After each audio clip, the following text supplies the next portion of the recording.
Miantraika betsaka eo amin'ny famokarana ny fiovaovany ny toetry ny andro misy ankehitriny. Mila ovaina araka izany ny fomba famokarana mba haharitra sy holovain-jafy. Paikady lehibe voizina ny fanaovana ny teknika agroekôlôjika na famokarana maharitra izay entin'ny Ministeran'ny Fambolena sy ny Fiompiana Aronjono miaraka amin'ny tetikasa PAPAM sy ny GSDM izay vatsiny ny AFD vola. Isan'ny dingana lehibe ho amin'ny fahavitantena ara-tsakafo. Amin'ny ankapobeny moa zany dia ny PAPAM moa zany miaraka amin'ny GSDM dia miasa ety amin'ny faritra Simasagana izy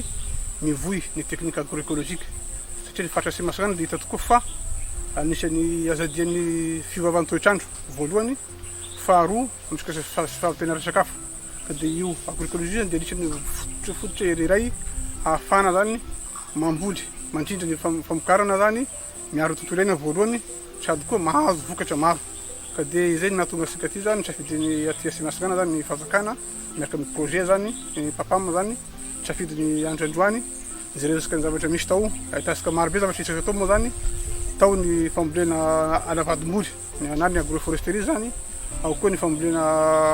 ny vahoa maro loko ahitasika ny basket compost amin'ny resaka voamanga zany na ny bokala aty amin'ny fitena aty moa zany ao koa ny karazana volo maromaro ka dia ahitasika amin'ny tena zao zany dia efa hita misy zany vokatry ny resaka agroekôlôjia aty amin'ny faritra Simasagana ka dia izay isorana ny fanjakana zay fobe indrindra ao Ministeran'ny Fambolena sy Fiompiana Aronjono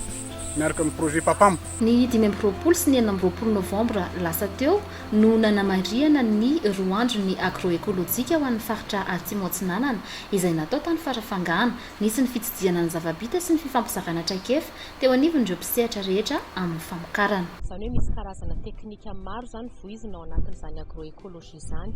ary izy io dia tokony ho adapté amin'ny faritra izay hiasana ka ho aty amin'ny faritra Atsimo Atsinanana manokana zao dia manjaka ny resaka insécurité alimentaire sy ny changement climatique dia miompana amin'izay olana goavana izay zany ny teknika ampiarina aty. Raha resaka sécurité alimentaire tsika dia eo moa zany ny fanapariahana ny atao hoe ohatra fotsiny hoe basket compost, teknika amin'ny basket compost, eo ihany koa ny fanapariahana ireny karazana voamanga vokala ireny dia eo ihany koa moa zany ny fampianarana ny olona hitrandraka ny tanety sy